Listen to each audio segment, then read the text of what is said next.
तो दोस्तों TVS Motors ने अपने क्वार्टर टू के नंबर को डिस्क्लोज कर दिया है। तो चलिए देखते हैं क्या है क्वार्टर टू के नंबर्स के अंदर, क्योंकि नंबर्स देखने में तो अच्छे लग रहे हैं, कैसे क्या है चलिए देखते हैं।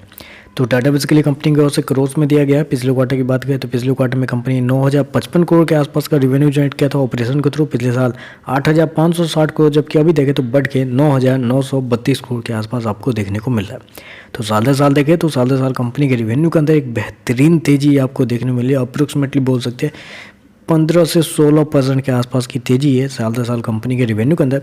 वहीं अगर क्वार्टर जाते हैं तो क्वार्टर 10% के आसपास की तेजी है। तो क्वार्टर साल दर साल कंपनी का जो रेवेन्यू है वो आपको एक शानदार ग्रोथ की ओर देखे जाता है। चलिए कंपनी का एक्सपेंस क्या है वो देख लेते हैं। पिछले क्वार्टर की बात करें 8,504 करोड़ खर्च किए थे, पिछले साल 8,025 करोड़, जबकि अभी देखें तो कंपनी के खर्चे 9,297 करोड़ के आसपास आपको देखने को मिल रहे हैं। तो कंपनी के खर्चे भी देखें तो कंपनी के द्वारा बहुत हद तक कंट्रोल किए गए हैं, जो कि एक अच्छी बात है। चलिए कंपनी का नेट प्रॉफिट लॉस क्या निकल के आता है वो देख लेते हैं।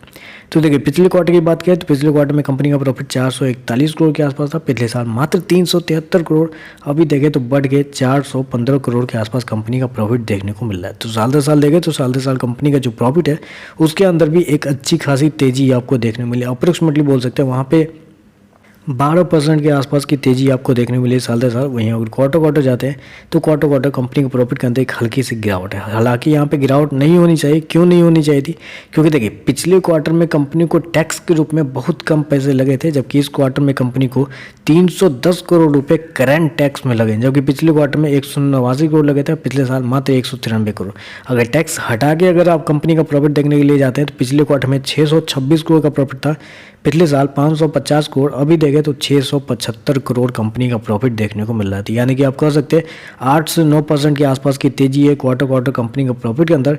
साल दर साल जाते हैं तो साल दर साल तो कंपनी के प्रॉफिट के अंदर ऑलमोस्ट 25% के आसपास की तेजी आपको देखने को मिली।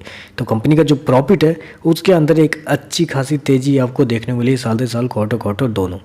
चलिए कंपनी के ईपीएस क्या है वो देखते हैं। पिछले क्वार्टर में 9 रुपये 14 पैसे का, पिछले साल 8 रुपये 13 पैसे, अभी देखें तो 8 रुपये 13 पैसे।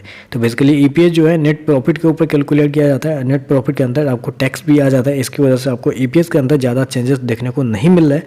लेकिन अगर आप टैक्स को हटा के देखते हैं तो कंपनी के जो नंबर है बहुत शानदार देखने को मिले, रेवेन्यू और प्रॉफिट दोनों के मामले में। तो बस आज के लिए बस इतना ही। वीडियो पसंद आए तो लाइक कीजिएगा, साथ में साथ चैनल को सब्सक्राइब जरूर कीजिएगा। धन्यवाद।